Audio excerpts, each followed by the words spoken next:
Nigeria's National Assembly is currently considering the NGO regulation bill for passage.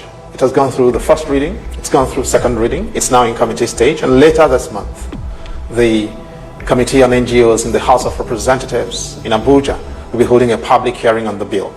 And it's important that you understand what this bill means and its implications for both yourself as a citizen and for the country in general. And let me be clear, this is the most dangerous piece of legislation that has come for consideration in the National Assembly since the return to civil rule in 1999. It covers the activities of every entity and everybody that is not government.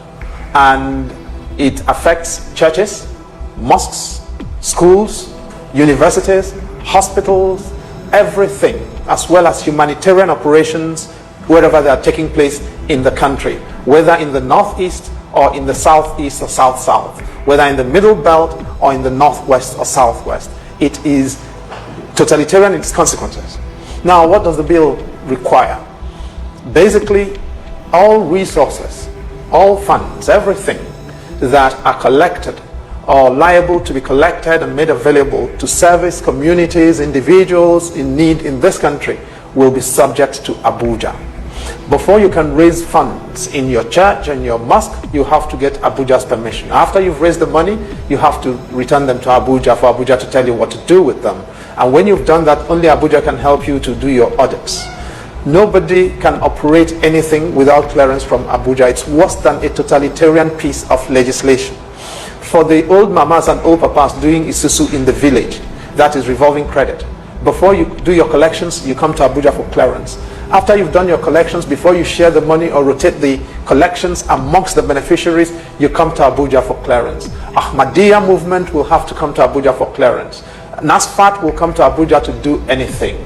The mosques that do collections every Friday to support people in their congregations and their communities will all have to account for that money to civil servants who will either tell them what to do with it or collect it and trouser it into their pockets. The churches will be out of business, the mosques will be endangered.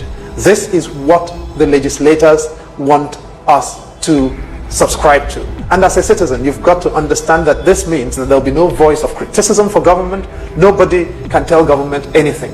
What this body proposes to do, what government is proposing with this bill, is that after it has been passed, everybody organizing in Nigeria under any form, students, All Students Association, Reverend Sisters in convents, Reverend Fathers and Pastors, whatever they may be, Imams, Alfas, and everybody, you will have to apply to Abuja for them to register you to operate.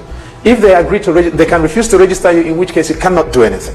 Now, if they agree to register you, however, you will have to only hold that license for 2 years. After those 2 years, you will have to apply for them to renew your license. If they agree at that time to renew your license, you can continue operating for another 2 years. If they don't agree, that license lapses. If you try to do anything without that license, you'll be liable to be imprisoned for 18 months.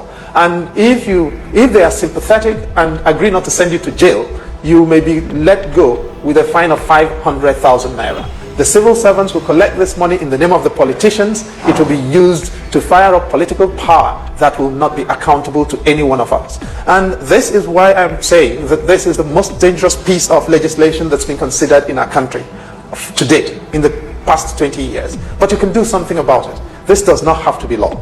This will not be law if you agree